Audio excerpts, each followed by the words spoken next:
أعوذ بالله من الشيطان الرجيم. بسم الله الرحمن الرحيم. اعوذ باللہ من الشیطان الرجیم. بسم اللہ الرحمن الرحیم. ان فی خلق السماوات والارض واختلاف اللیل والنہار لآیات لأولی الالباب الذین یذکرون اللہ قیاما وقعودا وعلی جنوبہم ویتفکرون فی خلق السماوات والارض ربنا ما خلقت هذا باطلا سبحانک فقنا عذاب النار ربنا انك من تدخل النار فقد اخزيته وما للظالمين من انصار ربنا اننا سمعنا مناديا ينادي للايمان ان امنوا بربكم فآمنا ربنا فاغفر لنا ذنوبنا وكفر عنا سيئاتنا وتوفنا مع الابرار. محترم خواتین و حضرات، بھائیوں اور بہنوں، جیسا کہ آپ کے پہلے علم میں ہے کہ آج ہم سنتھیسس آف ایمان، مراد اس سے یہ ہے کہ کسی ایسے شخص کے اندر ایمان کیسے پیدا کیا جائے جو کسی مسلمان گھرانے میں پیدا نہیں ہوا اور وہ جدید تعلیم یافتہ بھی ہے اور خود غور و فکر کرتا ہے اور بات کو سمجھ کر ماننے کا عادی ہے، تو اس کو کیسے سمجھایا جائے کہ اللہ تعالیٰ کا وجود ہے، اللہ تعالیٰ نے اس کائنات کو پیدا کیا ہے اور وہی ہمارا رب ہے، اس نے اپنے پیغمبر بھیجے ہیں. یہ زندگی کل زندگی نہیں ہے، ہم ہمیشہ یہاں رہنے کے لیے پیدا نہیں کیے گئے، ہم سب نے مرنا ہے اور پھر ایک نئی زندگی میں ہم اٹھائے جائیں گے اور اپنے رب کے سامنے ہم جواب دہی کے لیے پیش کیے جائیں گے. علامہ اقبال نے اپنے لیکچرز میں، دو اقبال ہیں، ایک اقبال شاعر ہے، وہ شاعرانہ انداز میں بڑی عمدہ انسٹرکشن جو ہیں وہ امت مسلمہ کو دیتے ہیں، لیکن ان کی شاعری اول تو اردو یا فارسی میں ہے کہ جس کو انگریزی سمجھنے والے نہیں پڑھ سکتے، نہیں سمجھ سکتے، اور دوسرا اس میں شاعرانہ انداز ہے اور مسلمانوں سے اکثر و بیشتر خطاب ہے. لہذا علامہ اقبال نے کچھ لیکچرز بھی دیے جو بعد میں شائع ہوئے. ان کا عنوان تھا reconstruction of religious thought in اسلام، یعنی جو اسلام کے اندر ریلیجس تھاٹ ہے، اسلامی فکر ہے، مذہبی فکر ہے، اس کو نئے سرے سے بنایا جائے اور اس کو تخلیق کیا جائے، اس کو تیار کیا جائے اور اس کو لوگوں کے سامنے پیش کیا جائے تاکہ اسلام کی دعوت کو عام کیا جا سکے. یہ کام جو ہے وہ پچھلے 1400 سال میں مسلمان فلاسفرز بھی کرتے رہے ہیں اور اس سے قبل بھی اور بعد بھی عیسائی متکلمین بھی یہ کام کرتے رہے ہیں اور یہودی متکلمین بھی یہ کام کرتے رہے ہیں. فلسفے کے اندر آئیڈیلسٹ جو ہیں، آئیڈیلسٹ فلاسفرز، وہ یہ کوشش کرتے رہے ہیں، لیکن اکثر و بیشتر یہ کوششیں جو ہوئی ہیں ان میں لاجک کے ذریعے، منطق کے ذریعے اللہ تعالیٰ کے وجود کو ثابت کرنے کی کوشش کی گئی ہے. مثال کے طور پر اس کو ایک دلیل کے طور پر لیا گیا ہے کہ جو چیز بھی نظر آ رہی ہے وہ آپ سے آپ نہیں بنی، اس کا کوئی نہ کوئی بنانے والا ہے، اور اس کائنات کا بنانے والا جو ہے وہ اللہ ہے. لیکن جو بہت زیادہ کرٹیکل مائنڈ رکھنے والے لوگ تھے انہوں نے اسی پر اعتراض کیا، اسی میں سے کہ اگر تم اس اصول کو مانتے ہو کہ ہر چیز کا کوئی بنانے والا ہے تو پھر یہ بھی مانو کہ اللہ کا بھی کوئی بنانے والا ہے. لیکن ہم تو یہ مانتے ہیں کہ اللہ تعالیٰ جو ہے وہ ہمیشہ سے ہے اور ہمیشہ رہے گا. اسی طرح ایک آرگومنٹ یہ ہے کہ کوئی بھی چیز جو وجود میں آتی ہے اس کی کوئی نہ کوئی وجہ ہوتی ہے، کوئی ریزن ہوتی ہے، تو پھر آخر یہ بات جو ہے وہ اللہ تعالیٰ کو بھی جا کے کاٹ دے گی، پھر اس کی بھی کوئی نہ کوئی ریزن ہونی چاہیے۔ تو علامہ اقبال نے اپنے لیکچرز کے انٹروڈکشن میں یعنی آغاز ہی اس طرح کیا کہ the existence of God can not be proved by teleological, cosmological and ontological arguments۔ یہ جو میں نے ذکر کیا جن آرگومنٹس کا کہ اللہ کا وجود ان آرگومنٹ سے ثابت نہیں ہو سکتا۔ پھر وہ فرماتے ہیں کہ ماضی قریب تک، یعنی اس وقت ان کا ماضی قریب جب وہ لیکچر لکھ رہے تھے کہ 1930 کی دہائی میں یہ لیکچرز انہوں نے دیے ہیں، اور اس وقت میں وہ کہتے ہیں کہ ماضی قریب تک تصوف کے جو مکاتب تھے وہ بڑے زندہ تھے، اور صوفیاء کرام کرامت دکھا کر لوگوں کے اندر ایمان پیدا کر دیتے تھے، اور کوئی ایسا جو انہیں ایکسپیرینس کراتے تھے کہ جس کی بنیاد پر کہ ان کا مخاطب جو ہوتا تھا وہ اللہ تعالیٰ کے وجود کو اپنے دل میں محسوس کرتا تھا، نبی اکرم صلی اللہ علیہ وسلم کی حقانیت کو پہچانتا تھا اور آپ پر ایمان لے آتا تھا۔ جیسے ہم انڈو پاک سب کانٹیننٹ کے لوگ، انڈیا، پاکستان، بنگلہ دیش کے رہنے والے لوگ، ہم صوفیاء کرام کی دعوت پر اسلام لائے۔ ہمارے بڑے یعنی ایک ایک صوفی بزرگ کے ہاتھ پر لاکھوں کی فگرز ہیں کہ انہوں نے کوئی لمبے چوڑے لیکچرز نہیں دیے تھے، بس ان کی محفل میں بیٹھ کر ایسی حرارت اور گرمی وہ پروڈیوس کرتے تھے ایمان کی، جیسے کسی فرنس کے پاس آپ بھٹی کے پاس بیٹھ جائیں تو اس کے ارد گرد دور دور تک اس کی حرارت محسوس ہوتی ہے۔ تو وہ صوفیہ جو تھے وہ ایمان کے سرچشمے تھے، فاؤنٹین ہیڈ سے ایمان کے، اور جو بھی ان کے قریب کچھ عرصہ بیٹھتا تھا وہ آہستہ آہستہ ایمان کی حرارت محسوس کرتا تھا، اور پھر مسٹک ایکسپیرینس کے ذریعے سے وہ اس کے اندر ایمان پیدا کر دیتے تھے۔ اب وہ فرما رہے ہیں کہ کچھ عرصے سے وہ تصوف کے مکاتب فکر بھی بند ہو گئے، سوتے خشک ہو گئے اس تصوف کے۔ تو اب سوال یہ ہے کہ پھر ایمان کی دعوت، اسلام کی دعوت کیسے دی جائے؟ اس پہ پھر انہوں نے سورہ آل عمران کے آخری رکوع کی ان آیات کو کوٹ کیا ہے۔ آئیے دیکھتے ہیں کہ پھر قرآن مجید ایمان لانے کی دعوت کیسے دیتا ہے۔ تو یہ آیات ہیں سورہ آل عمران کے آخری رکوع کی۔ ارشاد ہے ان فی خلق السماوات والارض واختلاف اللیل والنہار، یقیناً آسمانوں اور زمین کی تخلیق میں اور رات اور دن کے آگے پیچھے آنے میں لا آیات، بڑی نشانیاں ہیں، لی اولی الالباب، الباب والوں کے لیے۔ اب اس کا ترجمہ آپ کو مختلف تراجم میں مختلف ملے گا۔ کچھ لوگوں نے کہا کہ عقل والوں کے لیے نشانیاں ہیں، کچھ لوگوں نے کہا کہ لب لباب جو ہوتا ہے، کسی بھی چیز کا جو جست ہوتی ہے وہ اس کا لب لباب ہوتا ہے۔ تو انسانیت کا لب لباب وہ لوگ کہ جو سینسیبل ہیں، غور و فکر کرنے والے ہیں، وہ اس کائنات کا اصل حاصل ہیں، انسانیت کا اصل حاصل ہیں، تو ان کے لیے نشانیاں ہیں۔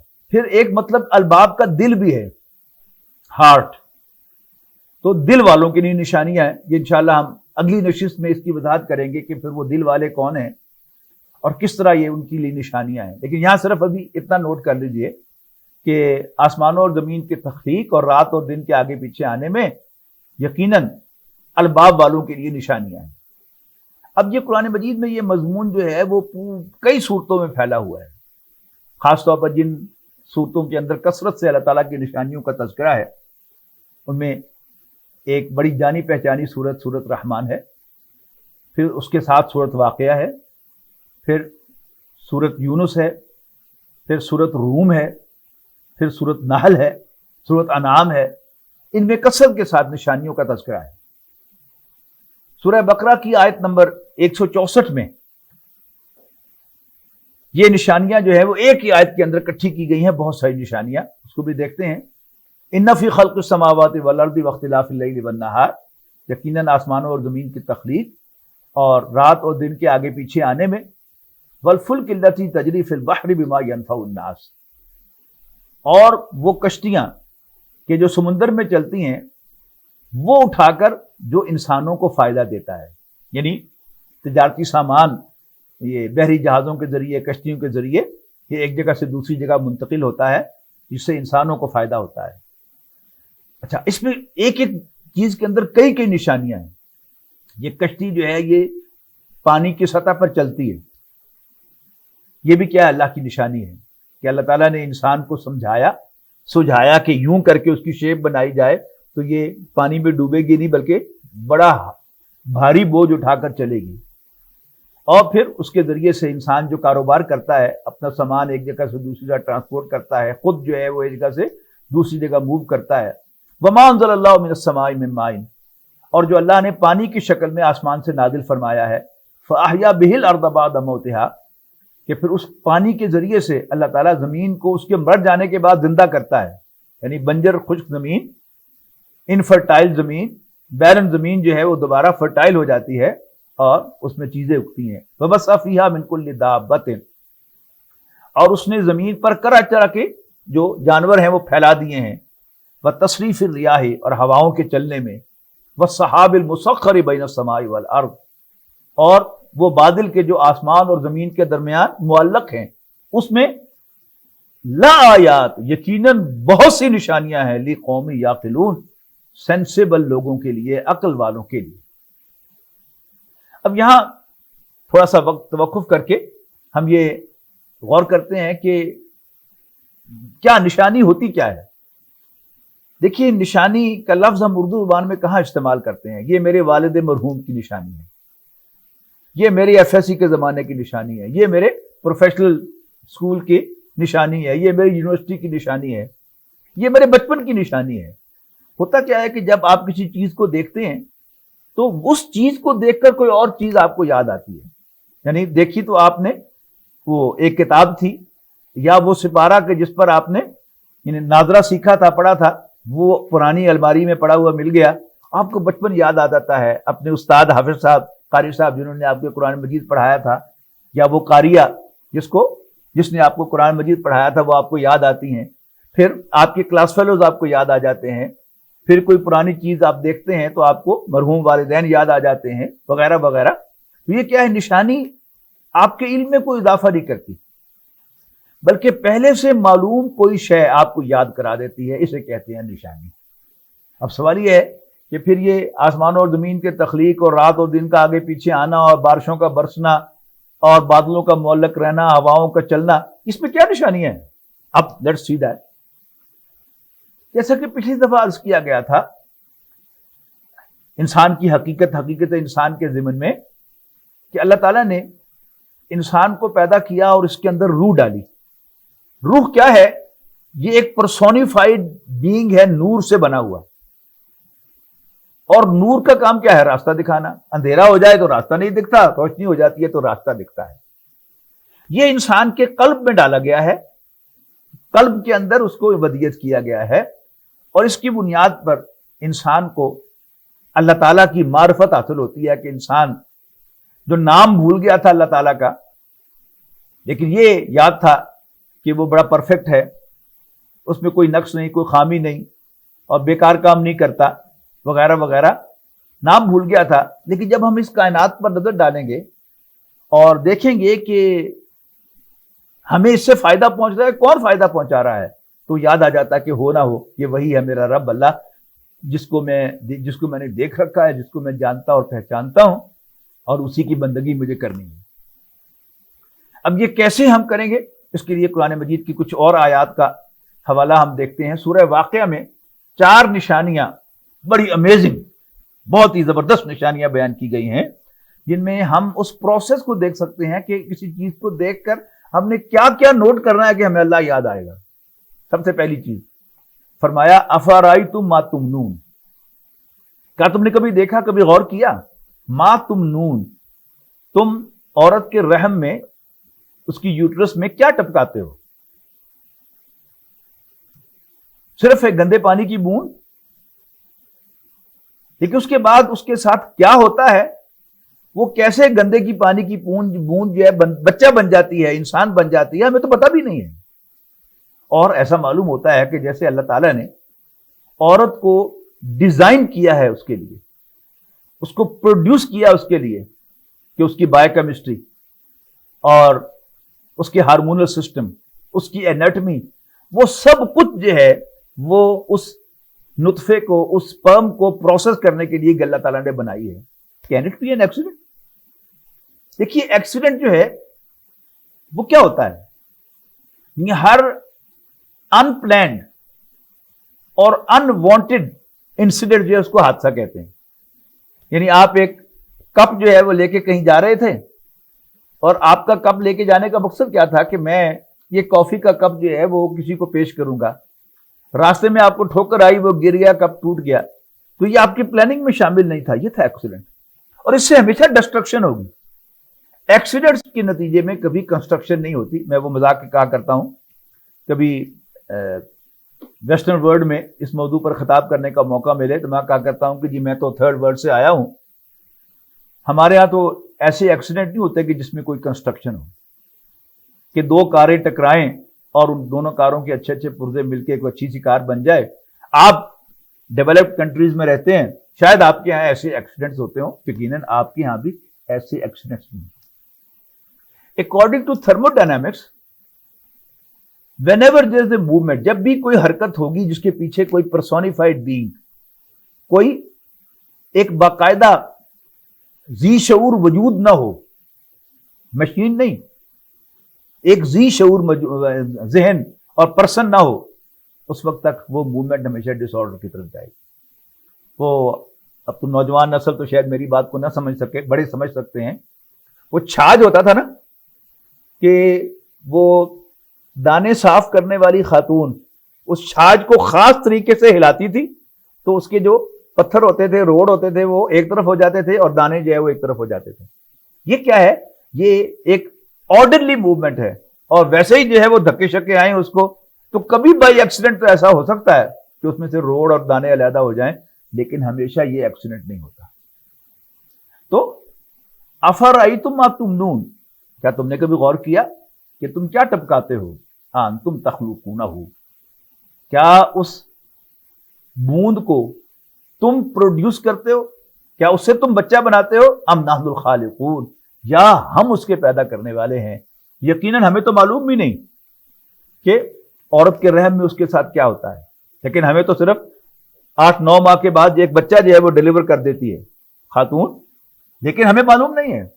اور خود عورت کو ہم نے تو نہیں پیدا کیا, اللہ تعالیٰ نے مرد کو بھی اسی نے پیدا کیا, عورت کو بھی اسی نے پیدا کیا. مرد کی ضرورت تھی اولاد, لیکن وہ اکیلے پیدا نہیں کر سکتا تھا. اللہ تعالیٰ نے اس کی اس ضرورت کو پورا کرنے کے لیے عورت کو بنایا ہے, جو اس کے نطفے کو پروسیس کرتی ہے. اسی طرح ایک خاتون دیکھ سکتی ہے کہ میری ضرورت اولاد ہے, لیکن میں بھی تنہ تنہا اولاد پیدا نہیں کر سکتی, تو پھر اللہ تعالیٰ نے میری اولاد کے لیے میرے شوہر کو بنایا ہے کہ جس کا نطفہ جو ہے وہ میرے اوم کے ساتھ ملتا ہے, اس کا سپرم, تو پھر وہ ایک بیج کی شکل میں اختیار کر کے پھر وہ وہاں سے پھر ایک بچہ جو ہے پروڈیوس ہوتا ہے.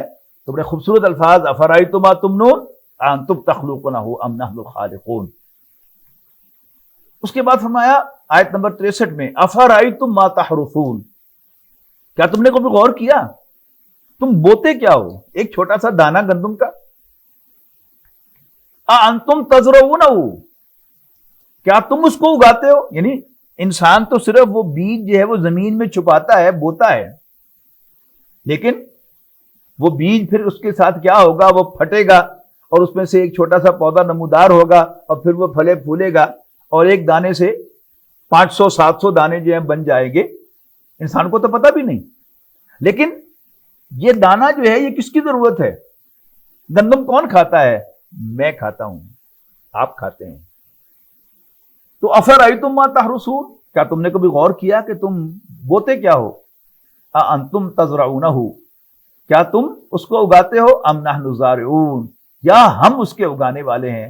obviously ضرورت انسان کی, لیکن ایکسیڈنٹ نہیں. پہلا تو یہ بات یاد رکھنی ہے کہ بھائی ایکسیڈنٹ یہ نہیں ہو سکتا, کبھی کبھار ہو بھی جائے, لیکن ہر روز ہو, ہر سال ہو, دن میں کئی مرتبہ ہو, بھئی ایک وقت ایک ہی کھیت میں کئی قسم کے پودے جو ہیں وہ بوئے ہوں آپ نے, اور وہ سارے جو ہیں وہ اپنی اپنی شکل میں پھوٹ رہے ہوں, یہ ایکسیڈنٹ نہیں ہو سکتا. یہ کسی نے بنایا ہے, کوئی پرسونیفائڈ بینگ ہے کہ جس نے یہ پودا اگایا ہے. تو انتم تزرعونہ, یقیناً میں نہیں ہوں. ام نحن الزارعون, اللہ تعالیٰ فرماتا ہے کیا تم اس کے اگانے والے ہو؟ تم نے اس کو اگایا ہے یا ہم اس کے اگانے والے ہیں۔ پھر فرمایا آیت نمبر 68 میں افرأیتم الماء الذی تشربون، کیا تم نے کبھی غور کیا اس پانی پر جو تم پیتے ہو؟ اانتم انزلتموہ من المزن، تو کیا بادل میں سے تم اس کو نیچے لے کے آتے ہو؟ ام نحن المنزلون، یا ہم اس کے نازل کرنے والے ہیں۔ ہم نے جغرافیہ میں پڑھا تھا اسکول لائف میں کہ انڈو پاک سب کانٹیننٹ کے اندر، بر صغیر پاک و ہند کے اندر جو بھی بارشیں ہوتی ہیں، اس کے بخارات خلیج بنگال سے اٹھتے ہیں اور اوپر جا کر پھر ہوا ان کو لے جاتی ہے اور کوہ ہمالیہ کے ساتھ جا کر ان کو مارتی ہے، اور پھر اس سے ٹکرا کر وہ اوپر اٹھ جاتے ہیں اور پھر ٹھنڈے ہو جاتے ہیں، اور پھر پورے سب کانٹیننٹ میں وہ بادل جو ہے وہ پھیل کر بارش برساتے ہیں۔ ایک صاحب نے ماسٹرز کیا تھا، یعنی مشرقی پاکستان سے بنگلہ دیش بننے سے پہلے، تو انہوں نے بتایا بڑا دلچسپ کہ ان کے کسی استاد نے ایک پیپر لکھا تھا کہ ہر سال وہ جو جگہ ہے جہاں سے وہ بخارات اٹھتے ہیں وہ چند فٹ جو ہے وہ موو ہو جاتی ہے، وہاں سے بدل جاتی ہے، اور اس کا نتیجہ یہ نکلے گا کہ آپ کو یاد ہوگا، جو بزرگ ہیں انہیں یاد ہے کہ جب ہم چھوٹے تھے تو ہر سال مشرقی پاکستان میں سیلاب آتے تھے۔ اب ہم کبھی نہیں سنا کہ وہاں سیلاب آئے ہیں، بلکہ اب اکثر کیا ہوتا ہے کہ پاکستان کے بہت سے حصوں میں سیلاب آ جاتے ہیں اور بارشیں بڑی شدت کے ساتھ ہوتی ہیں، کراچی جو ہے وہ فلڈ ہو جاتا ہے، اور کبھی جو ہے بلوچستان کے اندر سیلاب آ جاتا ہے، اور کبھی جو ہے یہ 18 ہزاری ڈوب جاتا ہے۔ یعنی یہ پنجاب کے وہ علاقے کے جن میں نارملی سیلاب نہیں آتا، لیکن یہ سب کچھ جو ہے وہ ہوا ہے۔ اس کا مطلب ہے کہ وہ ان کا اندازہ جو تھا وہ درست تھا۔ تو is it all accident? No, it can not be an accident. یہ اللہ تعالیٰ کا بنایا ہوا نظام ہے کہ جس کے تحت جو ہے وہ کہاں سے اٹھتا ہے پانی، یعنی مجھے پانی پلانے کے لیے میرے رب نے کہاں سے پانی جو ہے وہ اٹھایا ہے۔ سمندر سے بخارات اٹھائے ہیں۔ بخارات کیا ہوتے ہیں؟ پانی ہی ہوتا ہے، اور پھر اوپر جاتے ہیں، ٹھنڈے ہوتے ہیں، اور پھر اس سے پانی برستا ہے، میٹھا پانی۔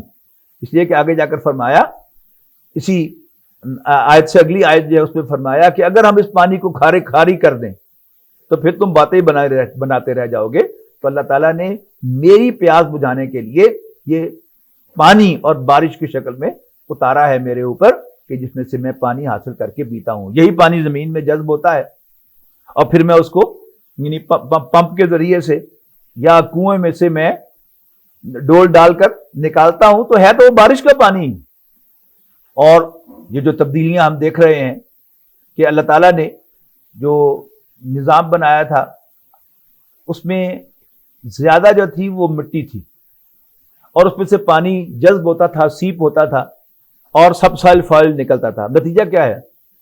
ہم نے ہر جگہ جو ہے وہ پکی کر دی، گھروں کو پکا بنایا، سڑکوں کو پکا بنایا، اور پھر بڑی بڑی عمارتیں ہم نے کھڑی کر دی، پہاڑوں کو کاٹ کاٹ کر ہم انہیں سڑکوں پر اپنے گھروں میں لے آئے، جس کے نتیجے میں یہ وہ سارا بیلنس جو ہے وہ خراب ہو رہا ہے، اور غالباً اسی لیے اب زلزلوں کی شدت بھی بڑھ گئی ہے اور ان کی فریکوینسی بھی بڑھ گئی ہے۔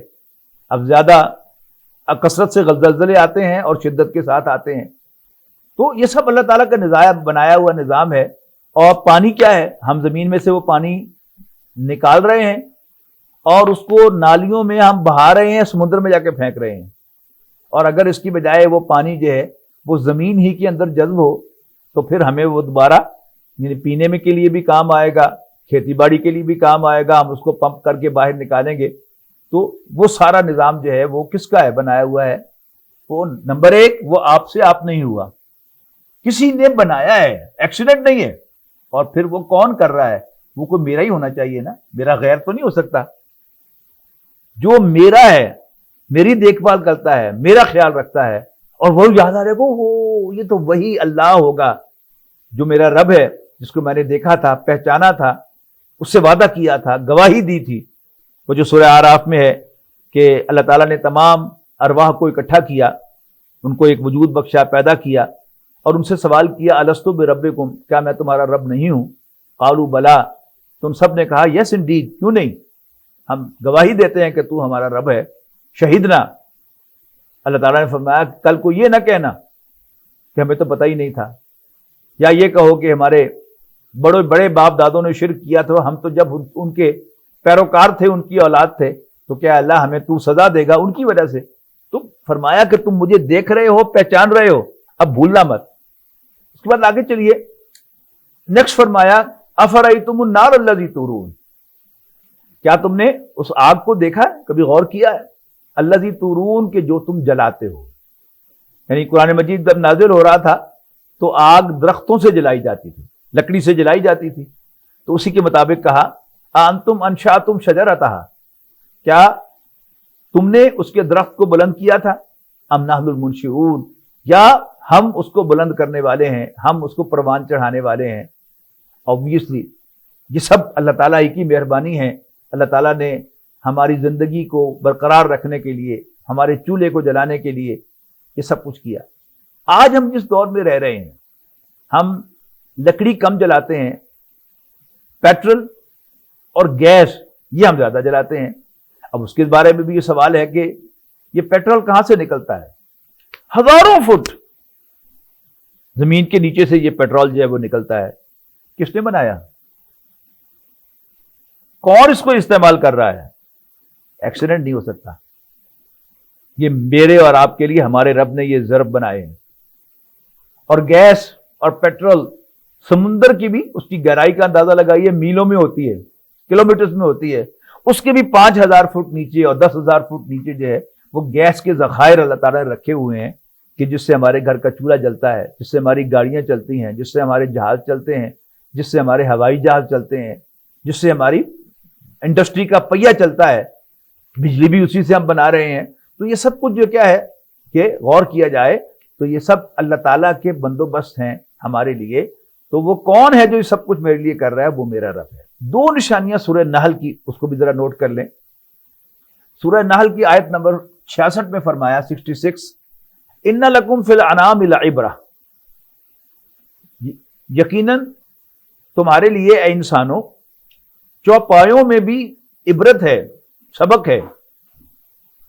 نسقیکم مما فی بطونہ من بین فرث و دم لبنا خالصا سائغا للشاربین، ہم تمہیں پلاتے ہیں ان کے پیٹوں میں سے گوبر اور خون کے درمیان سے خالص دودھ، جو پینے والوں کے لیے انتہائی لذیذ ہوتا ہے۔ غور کیجئے گا کہ ایک گائے، بھینس، اونٹنی، بکری آپ کے سامنے کھڑے ہیں، آپ ان کے تھنوں کو دھوتے ہیں تو اس میں سے دودھ کی تازہ دھاریں نکلتی ہیں۔ اب کوئی چاہے کہ میں جلدی سے وہ تھیلی نکال لوں گی جس میں دودھ بھرا ہوا ہے، وہ کٹ لگائے گا اگر بکری کے تھنوں کو تو خون نکل آئے گا۔ وہ اور ڈیپ چلا جائے، اور ڈیپ چلا جائے، اور ڈیپ چلا جائے تو گوبر تک پہنچ جائے گا، لیکن اس کو وہاں کہیں کوئی دودھ پڑا ہوا نظر نہیں آئے گا۔ یہ انسٹنٹینیس ملک ہے، بالکل اسی وقت، یعنی خون کی جو نالیاں ہیں وہ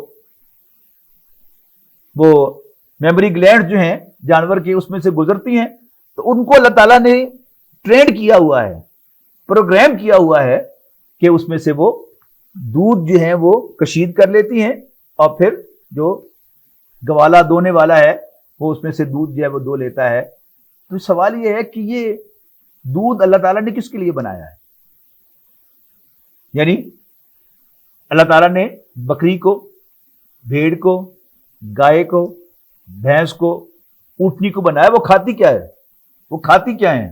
چارہ کھاتی ہیں، بھوسا کھاتی ہیں، چوکر کھاتی ہیں، اور پھر وہ پروڈیوس کرتی ہیں دودھ۔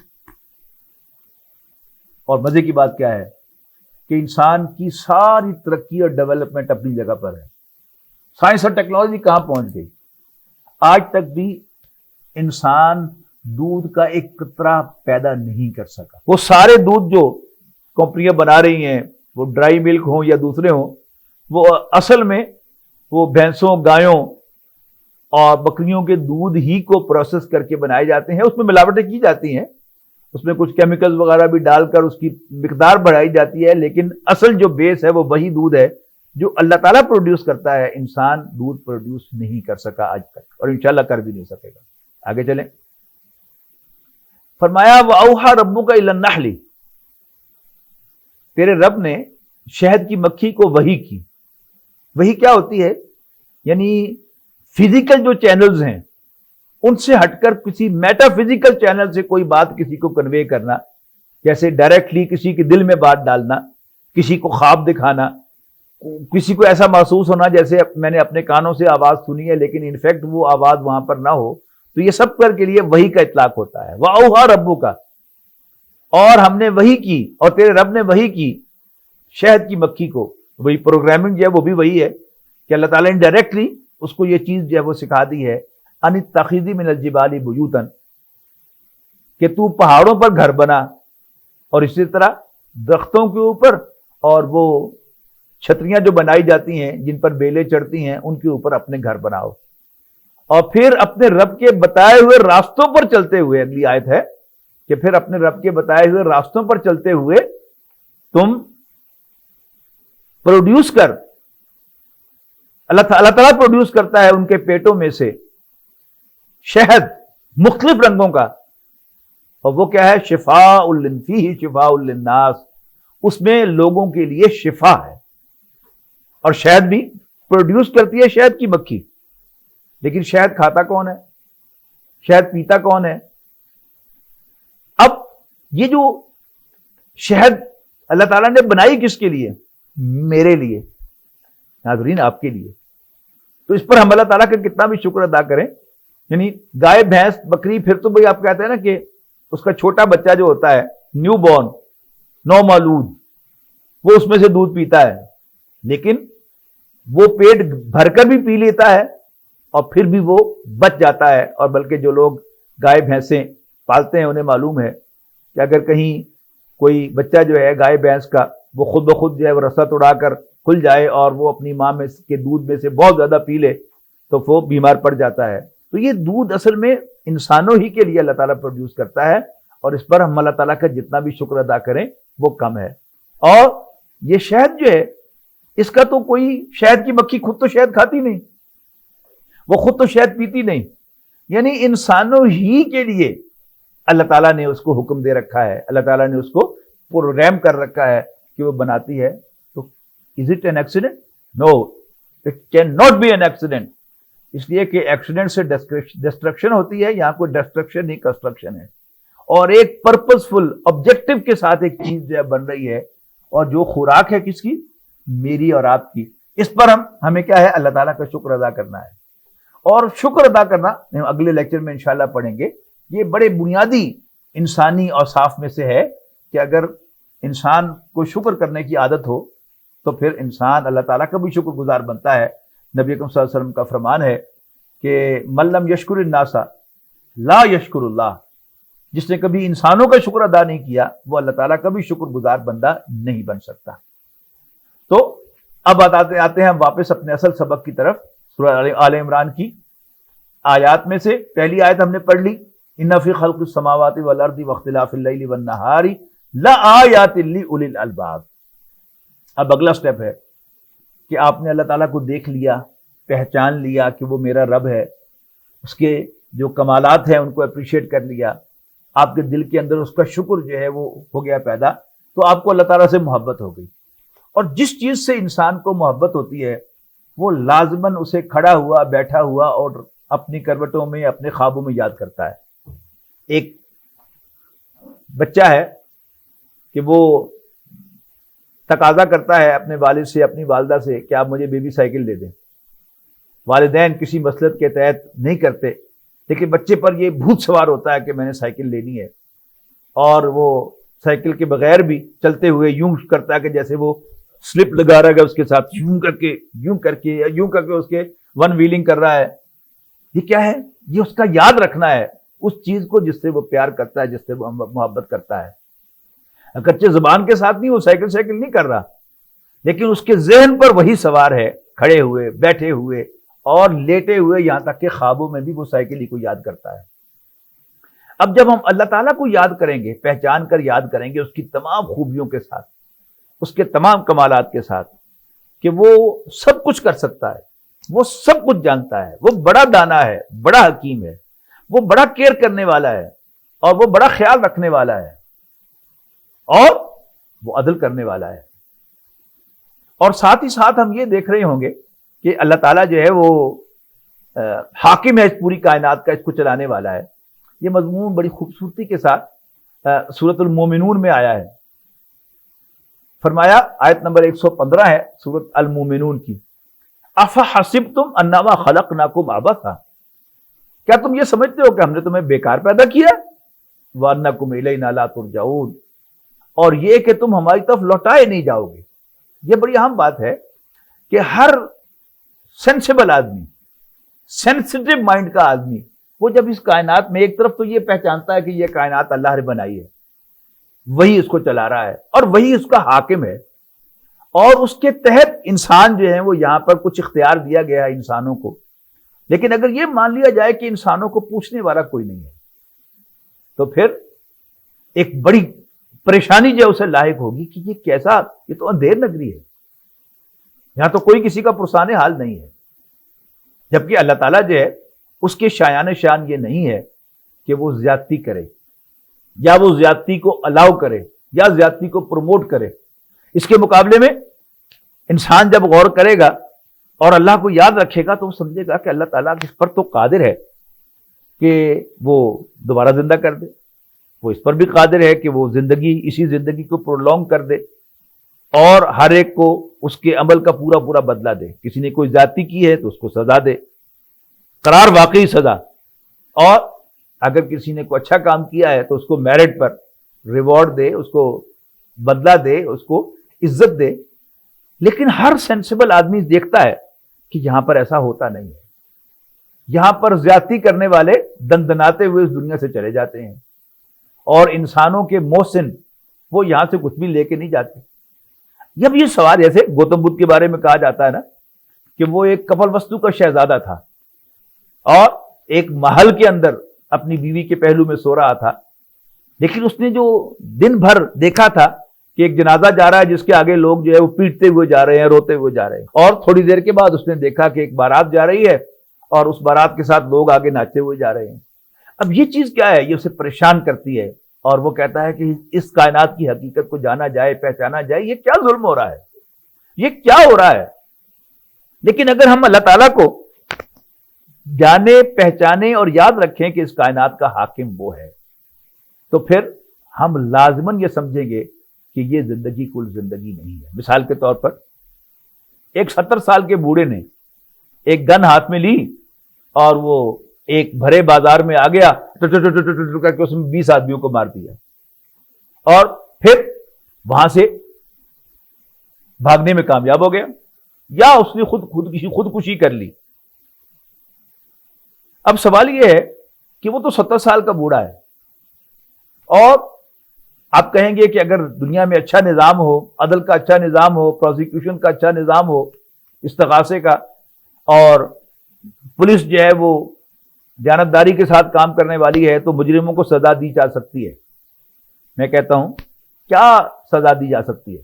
ان دس کیس جو میں نے آپ کو بتایا ہے، یہ معاملہ جو سیناریو میں نے آپ سے ڈسکس کیا ہے، اس پر ذرا غور کریں کہ فرض کیجیے، اول تو ایسا ہوتا نہیں، فرض کیجیے کہ سی سی کیمراز کی مدد سے یا پولیس اپنی ایفیشنسی دکھاتے ہوئے اس آدمی کو پکڑنے میں کامیاب ہو جائے، پہلے تو لوکیٹ کر لے کہ یہ ہے آدمی، اس کو پکڑنے میں کامیاب ہو جائے، اور پھر اس کے خلاف کیس تیار کرے، پروسیکیوشن تیار کرے اور چالان عدالت میں پیش کر دے۔ عدالت زیادہ سے زیادہ کیا کرے گی؟ اس کو 20 دفعہ سزائے موت دے دے گی۔ اول تو آپ دیکھ رہے ہیں کہ جو سیکولر نظام دنیا میں ہے، یہ نظام جو ہے یہ تو بڑا ظالمانہ نظام ہے، یہ ہمیشہ پرو ظالم ہوتا ہے، ظالم کا طرفدار ہوتا ہے، مظلوم کا پرسان حال نہیں ہوتا۔ مثال کے طور پر یعنی جیل کے اندر دیکھا جائے گا کہ مجرموں کو، میں ملزموں کو نہیں کہہ رہا، کہ مجرموں کے ساتھ بھی اچھا سلوک ہونا چاہیے، ان پر کوئی زیادتی نہ ہو، ان کو کوئی تکلیف نہ پہنچے، ان کے ہر آرام کا خیال رکھا جائے، اور بہت سے ممالک میں سزائے موت جو ہے وہ ختم کر دی گئی ہے۔ کیوں؟ ایک آدمی 20 آدمیوں کو مارتا ہے، اس کو سزائے موت کیوں نہ دی جائے؟ اور میں تو کہتا ہوں کہ اگر عدالت نے اس کو 20 دفعہ پھانسی کی سزا دے بھی دی تو پہلی دفعہ وہ پھانسی لگے گا تو مر جائے گا، باقی پھر 19 سزائیں کہاں گئی؟ میں تو اس سے بھی آگے بڑھ کر عرض کرتا ہوں کہ اس نے صرف 20 افراد ہی قتل نہیں کیے، اس نے 20 خاندان تباہ کر دیے، کم و بیش 20 عورتوں کو بیوہ کر دیا، اور کم و بیش 60-70 بچوں کو یتیم کر دیا۔ اور پھر جو کمپلیکیشنز ہیں سوسائٹی کے اندر، بیوگی کی کمپلیکیشنز جو وہ فیس کریں گی اور معاشرہ فیس کرے گا، اور بے سہارا بچے without supervision of the father, باپ کے سپرویژن کے بغیر، باپ کی سرپرستی کے بغیر چلنے والے، وہ کن کن کمپلیکیشن میں سے گزریں گے، کہاں کہاں ان میں سینس آف ڈپریویشن اور احساس محرومی ہوگا، وہ سب کا حساب لگائیے۔ تو اس زندگی میں یہ جو زندگی جس کا تجربہ کر رہے ہیں، اس زندگی میں یہ عدل ممکن ہی نہیں ہے۔ پھر اگر اللہ تعالیٰ اس کائنات کا حاکم ہے تو پھر یہ کام تو بڑا خراب ہو گیا۔ آپ کو معلوم ہے کہ جب بھی کوئی بڑا ایسا واقعہ پیش آتا ہے تو اخبارات کی سرخیاں بنتی ہیں،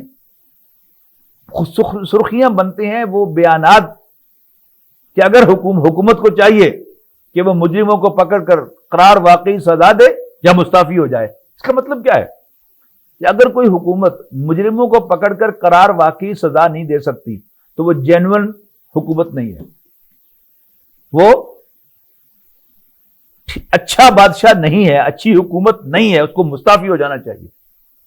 اگر اس کائنات کا بادشاہ، اس کو چلانے والا، اس کا رولر اللہ تعالیٰ ہے تو پھر اس کا مطلب ہے کہ وہ اہل حاکم جینون رولر نہیں ہے، جبکہ ایسا ہو نہیں سکتا۔ اب پڑھیے اس آیت کو، افحسبتم انما خلقناکم عبثا وانکم الینا لا ترجعون، کیا تم نے سمجھا ہے کہ ہم نے تمہیں بیکار پیدا کیا ہے اور یہ کہ تم ہماری طرف لوٹائے نہیں جاؤ گے؟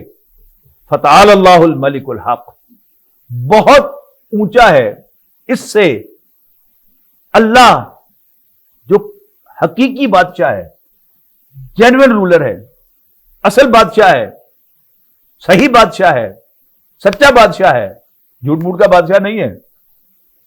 یعنی اس کو پوری کائنات پر کنٹرول بھی حاصل ہے، پتہ بھی اس کے بغیر نہیں، اس کی اجازت کے بغیر ہلتا، اور کوئی انسان تو ہے وہ تو بچ کے جا ہی نہیں سکتا، اسکیپ کر ہی نہیں سکتا، بھاگ کے جا ہی نہیں سکتا اللہ کو تھکا کر ہرا کر۔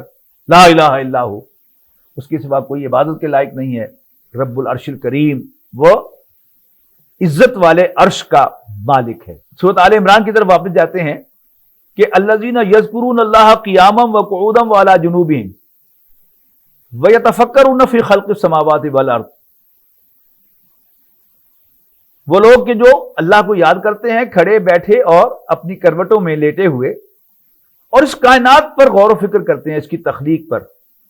یتفکرون فی خلق السماوات والارض، اور پکار اٹھتے ہیں ربنا ما خلقت ھذا باطلا، اے ہمارے رب تو نے یہ سب کچھ بیکار پیدا نہیں کیا، یہ پرپز فل ہے، با مقصد ہے، ایسے ہی نہیں پیدا کر دیا، حادثتاً نہیں ہوا، پلانڈ ہے، ڈیسائیڈڈ ہے، اللہ تعالیٰ کے حکم سے بنا ہے اور اسی کے کنٹرول میں ہے۔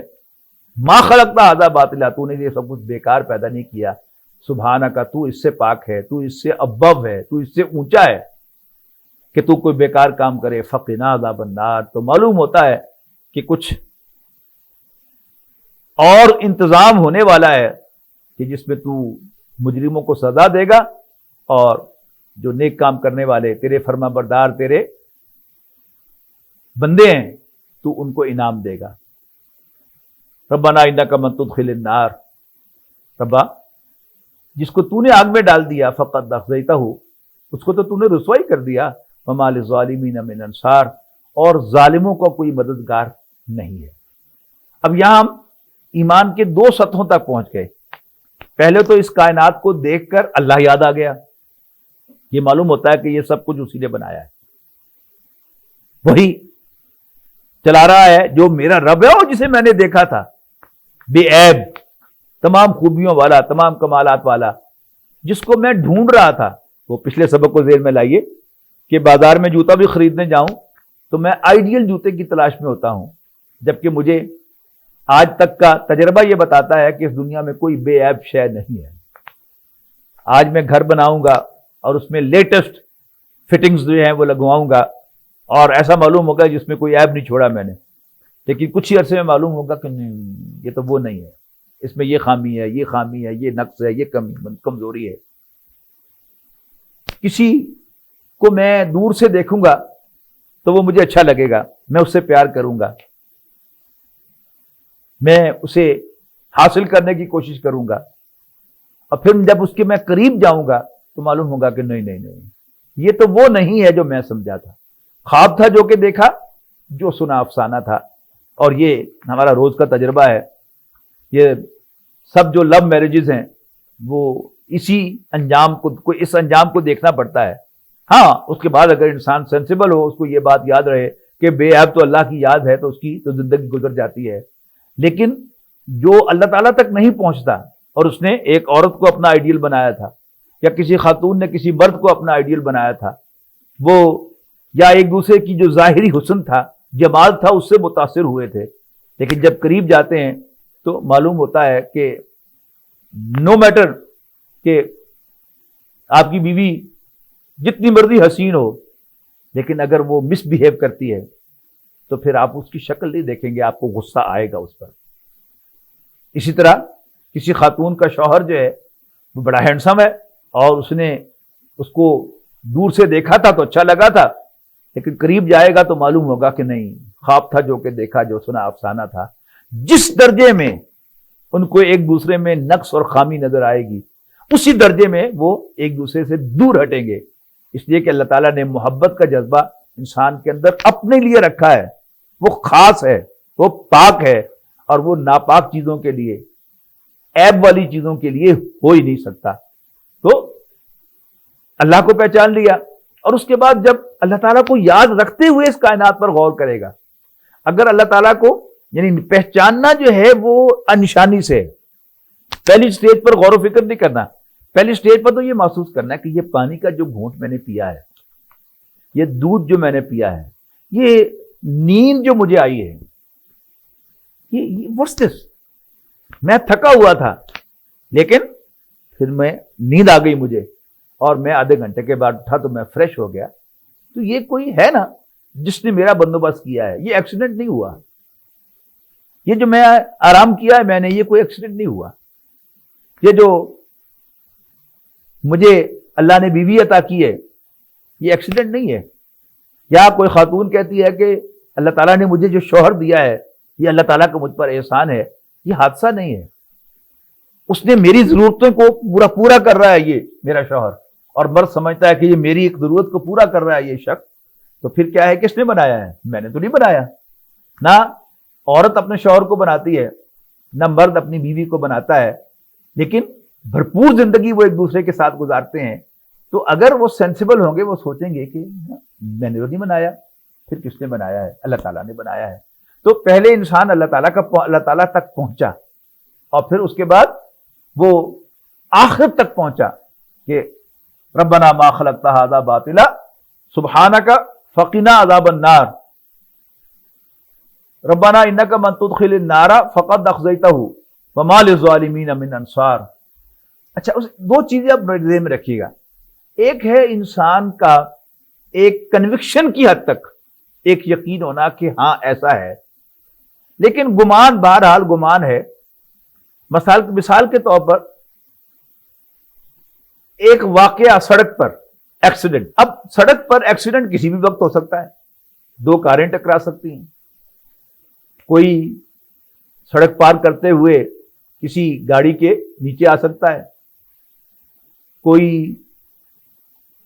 دو جہاز جو ہیں وہ آپس میں ٹکرا سکتے ہیں، ہوائی جہاز کو کریش لینڈنگ کرنا پڑ سکتی ہے، وہ تباہ ہو سکتا ہے، یا ہوا میں اڑتے ہوئے اس کے اندر کوئی آگ لگ سکتی ہے، کوئی حادثات ہوتے رہتے ہیں. ایک ہے حادثے کا امکان، یہ تو کسی بھی وقت ہو سکتا ہے، کچھ بھی ہو سکتا ہے، کاریں بھی ٹکرا سکتی ہیں، ہوائی جہاز بھی کریش ہو سکتے ہیں، اور اسی طرح انسان جو ہے وہ راستہ چلتے ہوئے پھسل سکتا ہے. اور بہت سے روز کے ہمارے واقعات ہیں کہ کھانا پکاتے ہوئے آپ کا ہاتھ جل سکتا ہے، یا اور کوئی کام کرتے ہوئے آپ جو ہیں وہ حادثے کا شکار ہو سکتے ہیں. ایک ہے امکان، ایک ہے خبر کہ حادثہ ہوا. تو کسی نے کہا جی وہ نہر پر حادثہ ہو گیا ہے، تو اگلا سوال ہوگا کس نے کہا ہے؟ آپ بتائیں گے کہ فلاں نے کہا ہے، وہ تو جھوٹا آدمی ہے. پھر ماضی قریب تک ریڈیو اور ٹی وی پر جو خبر آتی تھی اس پر ہم یقین رکھتے تھے، کہتے کہ یار وہ حادثہ ہو گیا وہاں پر. کس نے کہا ہے؟ وہ ٹی وی پہ آیا ہے. اب تو خیر 9/11 کے بعد ٹی وی بھی ایکسپوز ہو گیا اور ریڈیو بھی ایکسپوز ہو گیا کہ ٹی وی بھی جھوٹ بولتا ہے اور ریڈیو بھی جھوٹ بولتا ہے، اخبارات بھی جھوٹ بولتے ہیں. لیکن اصل چیز یہ ہے کہ ایک ہے امکان تو ہم ثابت کر لیا کہ اس کائنات کا جو حاصل ہے وہ کیا ہے، کہ اللہ تعالیٰ اس کائنات کا مالک، اس کا چلانے والا، اس کا بادشاہ ہے اور وہ ظالم نہیں ہے، اور نہ ہی وہ ظلم کو پروموٹ کر سکتا ہے، نہ وہ ظلم کو فیسیلیٹیٹ کر سکتا ہے. یہ زندگی امتحان کے لیے سی، اور اگر کسی شخص نے اللہ تعالیٰ کے احکام کو وائلیٹ کیا ہے، اس کے بندوں پر زیادتی کی ہے، تو اللہ تعالیٰ ضرور اس کو سزا دے گا. یہ بھی ہو گیا. لیکن واقعی ایسا ہوگا کہ نہیں ہوگا، اس کے لیے ضرورت ہے پھر سورس کی، کوئی ایسی سورس جو اتھینٹک ہو اور اس کو آپ مان لیں کہ ہاں اگر اس نے کہا ہے تو یہ درست ہے. اور وہ سورس کیا ہوتی ہے؟ وہ اللہ کے نبی ہوتے تھے. اللہ کے نبی کون تھے؟ اللہ کے نبی انسانوں ہی میں سے تھے کچھ کہ جو سوائے ایک ایکسپشن کے وہ تقریباً 40 سال جو ہے وہ اپنی کمیونٹی میں گزارتے تھے اور نہ کبھی کسی کو چیٹ کرتے تھے، نہ کسی سے جھوٹ بولتے تھے، نہ کسی پر زیادتی کرتے تھے، اور نہ ہی ان کے اندر کوئی ولگیرٹی ہوتی تھی. یعنی ہر اعتبار سے پرفیکٹ انسان ہوتے تھے، اخلاق میں، کردار میں، ڈیلنگ میں، بیہیویئر میں، ٹیمپرامنٹ میں، ہر چیز میں اعلیٰ. اللہ تعالیٰ ان کو اپنا پیغامبر نامزد کرتا تھا. پیغامبر یعنی پیغام لانے والا، جس کا انگریزی میں ترجمہ میسنجر ہے. اللہ تعالیٰ انہیں اپنا رسول نامزد کرتا تھا، پیغام لانے والا نامزد کرتا تھا، اور وہ آگے خبر دیتے تھے کہ وہ جس کو تم دل میں محسوس کر رہے ہو، ہاں واقعی وہ اللہ ہی تمہارا رب ہے. اور یہ مختلف ہوتی ہیں چیزیں. ہم نے جو ہمارا دوسرا سبق تھا رب ہمارا، اس میں آپ کو یاد ہوگا کہ میں نے عرض کیا تھا کہ اللہ تعالیٰ کا قرآنک انٹروڈکشن جو ہے وہ اس کا رب ہونا ہے. مکے کے لوگ اللہ تعالیٰ کو جانتے اور پہچانتے تھے، خالق مانتے تھے توحید کے ساتھ، الہ مانتے تھے شرک کے ساتھ، لیکن رب سرے سے مانتے ہی نہیں تھے. لہذا دونوں آیات میں اللہ تعالیٰ کا تعارف اس کے اعتبار سے ہے. قرآن مجید میں نازل ہونے والی پہلی آیت بھی اقرا بسم ربک الذی خلق، پڑھ اپنے اس رب کے نام سے جس نے پیدا کیا. اور ٹیکسٹ کی پہلی آیت بھی الحمدللہ رب العالمین، ساری تعریف اس اللہ کے لیے ہے جو تمام جہانوں کا رب ہے، لارڈ ہے، لارڈ آف دا ورلڈز. تو اب نبی اکرم صلی اللہ علیہ وسلم کا تذکرہ ہو رہا ہے کہ ربنا اننا سمینا منادیا ینادی للایمان، اے ہمارے رب ہم نے سنا ایک منادی دینے والے کو، منادی کرنے والے کو، اعلان کرنے والے کو. وہ جو بزرگ ہیں جو انڈو پاک سب کانٹیننٹ سے یا دوسرے ملکوں سے آئے ہیں یا رہتے ہیں، تو اب یہ کمپیوٹر کے دور سے پہلے کی بات میں کر رہا ہوں، ریڈیو ٹی وی کے دور سے پہلے کی بات کر رہا ہوں، کہ شہروں میں دیہاتوں میں منادی کرنے والا ہوتا تھا کہ جو ایک خاص قسم کا کوئی روپ دھارے ہوئے ہوتا تھا جو لوگوں کو اٹریکٹ کرے، اور وہ ڈھول بجا رہا ہوتا تھا یا کوئی بگل بجا رہا ہوتا تھا، وہ بجاتا تھا اور لوگ ٹوکتے تھے، دیکھ کے باہر آتے تھے، اور وہ سامنے کھڑا ہوتا تھا تو اس سے پوچھتے تھے کہ ہاں بھیا کیا بات ہے، اور پھر وہ ایک خبر دیتا تھا فلاں شخص فوت ہو گیا ہے، فلاں کسی دکان کا اشتہار جو ہے وہ بانٹ رہا ہے. تو نبی اکرم صلی اللہ علیہ وسلم کوہ صفا پر کھڑے ہوئے، اور یہ مکے کا عام دستور تھا کہ خاص منادی کرنے والا، اعلان کرنے والا کسی بلند مقام پر چڑھ جاتا تھا اور اپنے کپڑے پھاڑ دیتا تھا تاکہ نمایاں ہو جائے. جیسے ایمبولینس اور فائر یہ الٹا لکھا ہوا ہوتا ہے تاکہ انسان چونکے کہ واٹس دس، اور پھر پتہ چلے کہ ہاں یہ ایمبولینس جا رہی ہے، یا پتہ چلے کہ یہ فائر انجن جا رہا ہے. تو اسی طرح ایک نمایاں ہوتا تھا. تو نبی اکرم صلی اللہ علیہ وسلم نے جو ولگر ایسپیکٹ تھا کپڑے پھاڑنے والا اس کو مائنس کر دیا، لیکن آپ بلند مقام پر چڑھے اور آپ نے نعرہ لگایا وا صباحا، ہائے وہ صبح جو آنے والی ہے. تو لوگ جمع ہوئے تو آپ نے پوچھا کہ تم نے مجھے کیسا پایا؟ انہوں نے کہا کہ سچا پایا. تو آپ نے پھر انہیں خبر دی کہ اللہ تعالیٰ نے مجھے اپنا رسول نامنیٹ کیا ہے، نامزد کیا ہے، اور میں تمہیں خبر دیتا ہوں کہ تم سب مر جاؤ گے، مرنے کے بعد دوبارہ اٹھائے جاؤ گے اور پھر اپنے رب کے سامنے پیش کیے جاؤ گے اور تمہیں اپنے تمام اعمال کی جواب دہی کرنا ہوگی۔ تو کیا ہے؟ ربنا اننا سمینا منادیا ینادی للایمان، کہ ہم نے سنا اے ہمارے رب ایک منادی کرنے والے کو ایمان کی منادی کرتے ہوئے، مانو، ایمان لے آؤ۔ کیا منادی کر رہا تھا؟ انا آمنوا بربکم، کہ اپنے رب کو مان لو، اپنے رب پر ایمان لے آؤ۔ ربنا فاغفر لنا فآمنا، آمنوا بربکم، اپنے رب کو مان لو، اپنے رب پر ایمان لے آؤ، فآمنا، پس ہم ایمان لے آئے۔ ربنا فاغفر لنا ذنوبنا وکفر عنا سیئاتنا وتوفنا مع الابرار۔ اس میں جو صدیقین ہیں، اول ایمان لانے والے، یعنی حضرت خدیجہ رضی اللہ تعالی عنہا، پھر آپ کے گھر میں حضرت علی رضی اللہ تعالی عنہ، وہ تو ابھی بچے تھے لیکن حضرت زید ابن حارثہ آپ کے آزاد کردہ غلام، اور آپ کے دوستوں میں حضرت ابوبکر، یہ صدیقین میں سے ہیں۔ یوں سمجھیے کہ یہ اپنے غور و فکر سے پہلے سے اللہ تعالیٰ کا پہنچے ہوئے تھے اور یہ محسوس کرتے تھے کہ کوئی نہ کوئی اکاؤنٹیبلٹی ہونی چاہیے۔ نبی اکرم صلی اللہ علیہ وسلم نے آ کر ان کے خیالات کو تقویت پہنچائی، کہا کہ یس جو کچھ تم تھوک رہے ہو ٹھیک ہے، تو یہ فوراً ایمان لے آئے۔ یعنی حضرت ابوبکر کے بارے میں نبی اکرم صلی اللہ علیہ وسلم کی گواہی ہے کہ کوئی شخص ایسا نہیں ہے کہ جس کے سامنے میں نے دعوت رکھی ہے اس نے کچھ وقت نہ لیا سوچ بچار میں، سوائے ابو بکر کے، کہ ادھر میں نے اس کے سامنے دعوت رکھی فوراً اس نے قبول کر لی۔ تو یہ صدیقین ہیں۔ تو ہم نے سنا ایک منادی کرنے والے کو ایمان کی منادی کرتے ہوئے، فآمنا، پس ہم ایمان لے آئے، ربنا فاغفر لنا ذنوبنا، پس اے ہمارے رب تو ہمارے گناہوں کو بخش دے، وکفر عنا سیئاتنا، اور ہماری برائیوں کو ہم سے دور کر دے، وتوفنا مع الابرار، اور ہمیں نیکوں کے ساتھ موت دے۔ یعنی ایمان میں وہ پہل کرنے والے ہیں لیکن اپنے آپ کو بڑا نہیں سمجھتے کہ ہم نے اللہ کے نبی پر کوئی احسان کیا ہے اس کو رسول مان کر، یا ہم نے اللہ پر کوئی احسان کیا ہے اللہ تعالیٰ کو اپنا رب مان کر۔ نہیں، وہ ایمان لانے میں پہل کرتے ہیں لیکن اپنے گناہوں کی معافی مانگتے ہیں، اپنی برائیوں کو رائٹ آف کرنے کی درخواست پیش کرتے ہیں اور خود کو نیک نہیں کہتے، درخواست کرتے ہیں توفنا مع الابرار، ہمیں موت دے نیکوں کے ساتھ۔ اور پھر ایک آیت چھوڑ کر پھر اللہ تعالیٰ کی طرف سے قبولیت کا بھی ذکر ہے سورۃ آل عمران میں۔ یعنی وہ تو اپنی برائیوں کا تذکرہ کرتے ہیں، اب اللہ تعالیٰ ان کی نیکیوں کا تذکرہ کرتا ہے کہ میں تو فاستجاب لهم ربهم، ان کے رب نے ان کی پکار سن لی، ان کی دعا قبول کر لی۔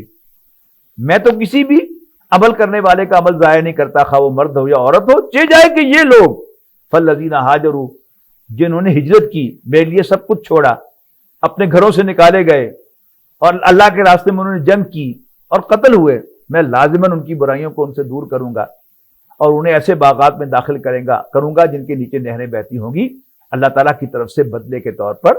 واللہ عندہ حسن ثواب، اور اللہ تعالیٰ کے پاس بہت عمدہ ثواب، بہت عمدہ اجر ہے۔ تو انشاءاللہ اگلی نشست میں میں بتاؤں گا کہ پھر وہ اولو الالباب کون سے ہیں، دل والے۔ یہ ایک بڑا اہم سبجیکٹ ہے کہ ابو لہب نبی اکرم صلی اللہ علیہ وسلم کا سگا تایا تھا، سگا چچا تھا، لیکن وہ حضور صلی اللہ علیہ وسلم کو نہیں پہچان سکا۔ حضرت ابوبکر تو آپ کے خاندان کے بھی نہیں تھے، حضرت خدیجہ تو آپ کے خاندان کی بھی نہیں تھی، اور عام طور پر ہوتا ہے کہ بیوی کے لیے اپنے شوہر کو ماننا بڑا مشکل کام ہے، لیکن ان لوگوں نے کیوں نبی اکرم صلی اللہ علیہ وسلم کو اللہ کا رسول مان لیا؟ اس سوال کا جواب انشاءاللہ اگلی نشست میں آئے گا۔ بارک اللہ لی ولکم فی القرآن العظیم ونفعنی وإیاکم بالآیات والذکر الحکیم۔